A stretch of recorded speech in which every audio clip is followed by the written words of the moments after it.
Esto que ven aquí probablemente sea la paleta de acuarela más pequeña del mundo. La pedí por error pensando que era más grande, pero me llevé la gran sorpresa por su tamaño tan diminuto.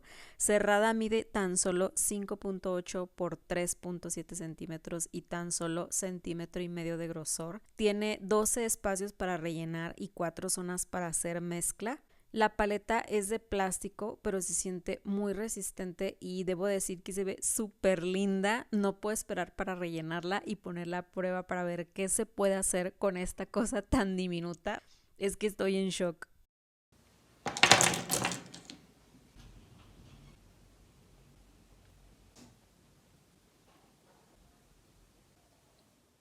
La dejé secar por unos días y así es como se ve. Me queda un espacio libre, así que ya veré con qué otro tono la relleno, pero ahora sí vamos a ponerla a prueba.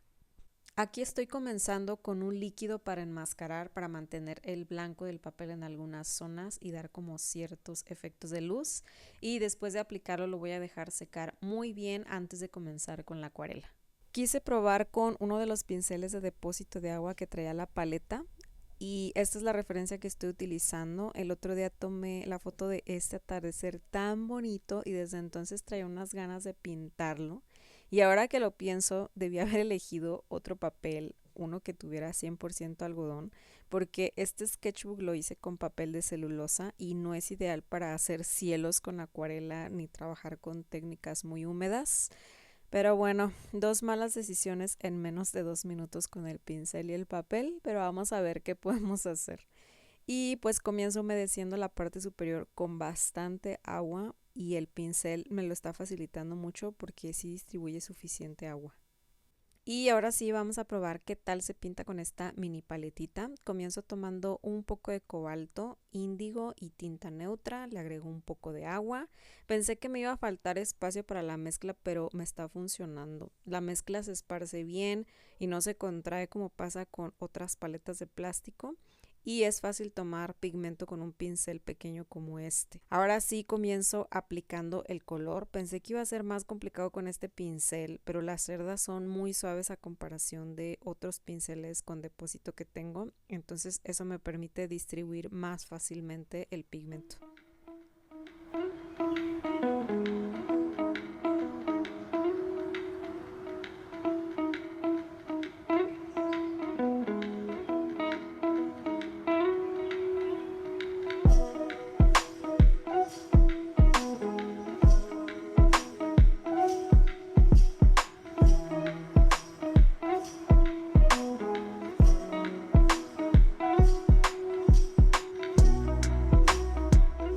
Y aquí es donde comienza la parte complicada porque empecé a poner el tono más oscuro, pero pues como la paleta es tan pequeña, obviamente no tengo el espacio suficiente para hacer toda la mezcla que necesito para cubrir pues el área que es más grande. Además también aquí influyó mucho el pincel y el papel que no es nada bueno, pero después de aplicar esta capa dejé secar y después apliqué una segunda capa para poder emparejar el tono y quitar un poco como que las marcas del pincel.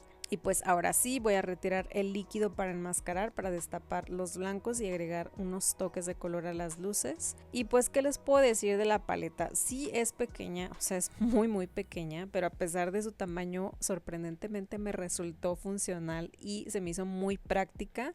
Yo creo que va a ser ideal para traerla en la bolsa porque pues no ocupa nada de espacio y creo que me puede funcionar muy bien para hacer pequeños estudios o sketches. Ya si se requiere algo más grande pues ya utilizo otra paleta y pues no era lo que esperaba, pero definitivamente me llevo una grata sorpresa y sí o sí se va para mi kit de plein air.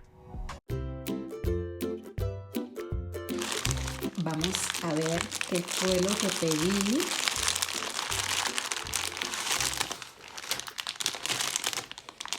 Me pedí unas paletitas, pero... ¡Ah, caray!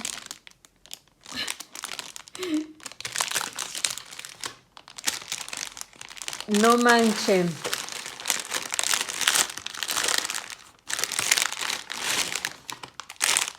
Ok, creo que esto sí llegó como lo esperaba.